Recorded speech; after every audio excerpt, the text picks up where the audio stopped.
வணக்கம், நான் உங்கள் விஜய் பிரபாகரன். சனாதனத்தை இப்போ எடுத்து பாடுற அப்படின்றீங்க. எனக்கு புரியல. சனாதனம்னா என்னன்ட்டு நீங்கள் ஏதோ சாமி கும்பிட்றது, அது ஏதோ சடங்கு அப்படின்னு நினச்சிட்டு இருக்கீங்களா? விளக்கமாக சனாதனம்னா என்னன்னு சொல்கிறேன், கேட்டுக்கோங்க. ஒரு காலத்தில் நமக்கு அரிசி உணவுகள்லாம் சாப்பிட்றதுக்கு அனுமதி இல்லை.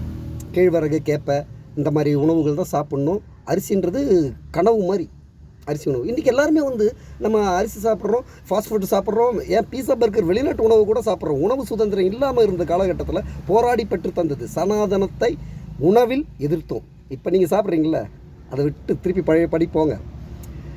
ஆடை சுதந்திரம் இல்லை ஒரு காலத்தில். பட்டு பளபளன்னு இருக்கக்கூடிய ஆடையெல்லாம் அணிய முடியாது. நம்ம மேட் ஃபினிஷிங்கில் இருக்கக்கூடிய நம்மளுடைய கதராடை, வெள்ளை வெட்டி தான், அதுவும் கலர் கூட போடக்கூடாது. இப்போ கலராக ட்ரெஸ் போட்டு கோட் ஷூட்லாம் போட்டு சுற்றிட்டு இருக்கோமே, இதில் இருக்குது சனாதன எதிர்ப்பு. காலணி சுதந்திரம் கிடையாது.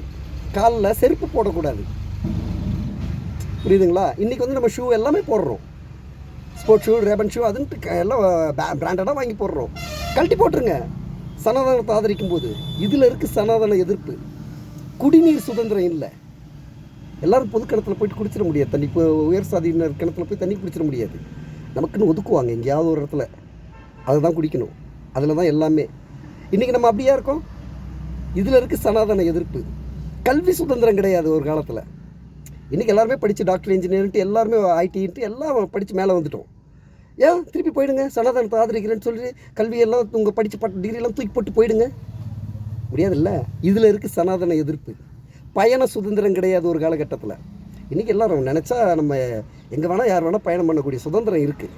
அப்போல்லாம் அப்படி இல்லை. ஒரு ஊரை விட்டு இன்னொரு ஊருக்குலாம் போனால் சேர்த்துக்க மாட்டாங்கல்ல. மறுமணம் சுதந்திரம் இல்லை. இன்றைக்கி ஈஸியாக டைவர்ஸ் பண்ணிட்டு பிடிக்கலன்னா வேறு ஒருத்தர் கல்யாணம் பண்ணிக்கிறாங்களா? அப்படிலாம் முடியாது. கணவர் இறந்துட்டு அப்படியே தான் இருக்கணும், விதவியாக தான் இருக்கணும் காலம் ஃபுல்லாக. கருத்து சுதந்திரம் இல்லை. இப்போ நான் தைரியமாக இப்போ கருத்து சொல்கிறேன் பார்த்தீங்களா, இந்த கருத்து சுதந்திரம் சனாதனத்தில் இல்லை. இப்போ நீங்களும் கருத்து சொல்ல முடியாது, சனாதனத்தை ஆதரிடா பார்க்கலாம் அப்படின்ட்டு. நில சுதந்திரம் இல்லை. எல்லோரும் நிலம்லாம் வச்சுக்க முடியாது. இன்றைக்கி எல்லாருமே ஃப்ளாட்ஸில் வீடு வாங்கிட்டு போகிறோம். அந்த சுதந்திரம் இருக்குது. அப்போல்லாம் அப்படி கிடையாது. தோலில் துண்டு போடுறதுக்கு சுதந்திரம் கிடையாது. துண்டை இடுப்பில் கட்டணும், இல்லை கக்கத்தில் வச்சுக்கணும். தோல் மேலே துண்டு போடணும். இப்போ கட்சிக்கு துண்டை சுரட்டி தோலில் போட்டுக்கிறீங்களா, அந்த சுதந்திரம் கிடையாது. இதுதான் சனாதன எதிர்ப்பு. நீங்கள் துண்டை தோலில் போடுறதே சனாதன எதிர்ப்பு தான். ஒரு நாட்டை இன்னொரு நாடு ஆளக்கூடாது. அதே போல் தான் ஒரு ஜாதியினர் பிற ஜாதியினர் ஆளக்கூடாது. இதுவும் சமூக நீதி. இதை ஏதோ திமுக தான் கண்டுபிடிச்சது அப்படிலாம் கிடையாது. 300 வருஷமாக போராடி கிடச்ச எல்லாம் 300 வருஷமாக. இதை தேர்தல் அரசியலுக்குள்ளே கொண்டு வந்தது நீதி கட்சி. அதுக்கப்புறம் திமுக தேர்தல் அரசியலுக்குள்ளே கொண்டு வந்தது. அண்ணா கொண்டு தேர்தல் அரசியலுக்குள்ளே கொண்டு வந்தது. இன்றைக்கி உதயநிதி வர விடாமல் அந்த கொள்கையை பிடிச்சிட்டு இருக்காரு. இப்படிப்பட்ட வாரிசுகள் இருக்கிறது நல்லது. அந்த கொள்கை பற்றோடு இருக்கக்கூடிய வாரிசுகள் இருக்கணும். இருந்தால் தான் நாடு நல்லாயிருக்கும். இல்லாட்டி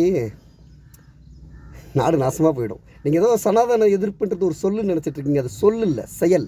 உங்களுடைய எல்லாருடைய செயல்லையும் இருக்குது சனாதன எதிர்ப்பு. தீ பரவட்டும்.